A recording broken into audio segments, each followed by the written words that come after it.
سنائیے عباس صاحب. مساء حضور. حضور کسی عمدی آرکیٹیکٹ یا انجینئر کا گرجا گھر کی تعمیر میں کام کرنا یا ایسی عبادتگاہ جس میں خدا کے ساتھ کسی اور کو شریک ٹھہرا جائے یا جانا جاتا ہو، یا کوئی ایسی عمارت پہ کام کرنا جو کہ غیر اسلامی پریکٹسز کے لیے بن رہی ہو، اسلامی روح سے جائز ہے کہ نہیں؟ اس زمانے میں کوئی عمارت ایسی ہے جو آپ بنائیں اور آپ کو پتہ ہو کہ اس کے غیر اسلامی استعمالات نہیں ہوں گے؟ ہے کچھ نہیں. سوائے مسجد کے. ٹھیک ہے. اور وہ بھی پکی بات ہے مسجد جس میں کسی قسم کی کسی شرک کی اجازت نہیں، خدا کے ذکر کے سوا کوئی سیاسی مقاصد میں استعمال نہیں ہوتی، خالصۃ للہ ہے. باقی بھی ہیں ایسی بہت سی مساجد نان احمدیز کی بھی، لیکن وہاں معاملہ گڑبڑ ہو گیا ہے کیونکہ یہاں جتنی بن رہی ہیں ہندوستان میں موجود تیزاب ہوتی ہے، سیاست چلتی ہے، تو وہ بھی پھر للہ نہ رہی. کم سے کم وہ مسجدیں جن کے اندر ثابت ہو گیا. تو اب بتائیں آپ کیا کریں گے؟ آپ پیشہ چھوڑیں گے؟ یہ آرکیٹیکٹ ہیں نا، انجینئر ہیں. ایک خاص گرجا بن رہا یا ایک مندر بن رہا، میرا صرف اس سے اس کا میں کوئی جواب دوں، میں عمومی جواب دے رہا ہوں. جی ٹھیک ہے.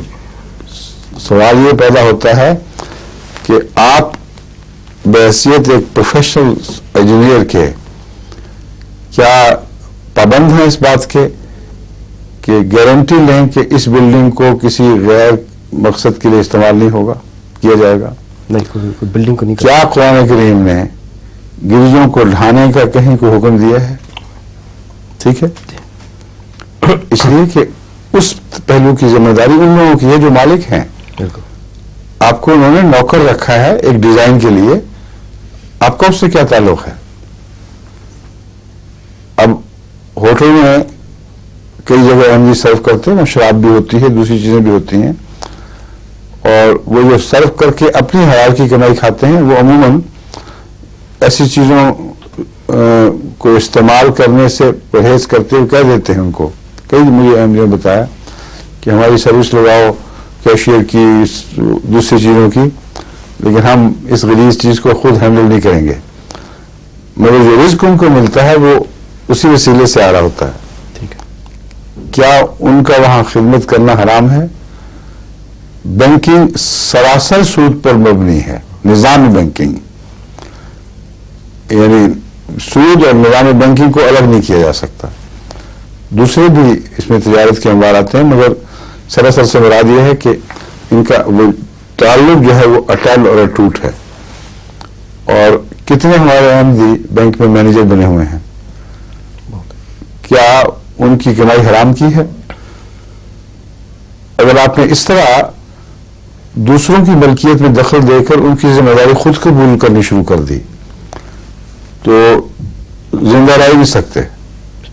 اس معاشرے میں، اس دور میں وہ کام ایک ہی رستہ رہ جاتا ہے، مصیبت یہ وہ بھی حرام، خودکشی.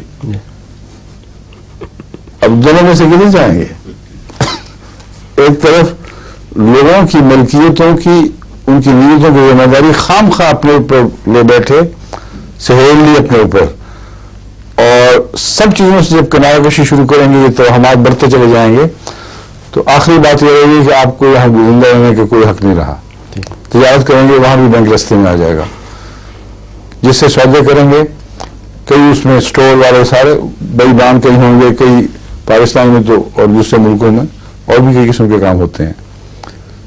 تو پھر صرف خودکشی باقی رہے گی نا. اس کا جواز بتائیں کیا ہے؟ ٹھیک ہے جی ٹھیک ہے. آگے سے ظہور مہدی آخر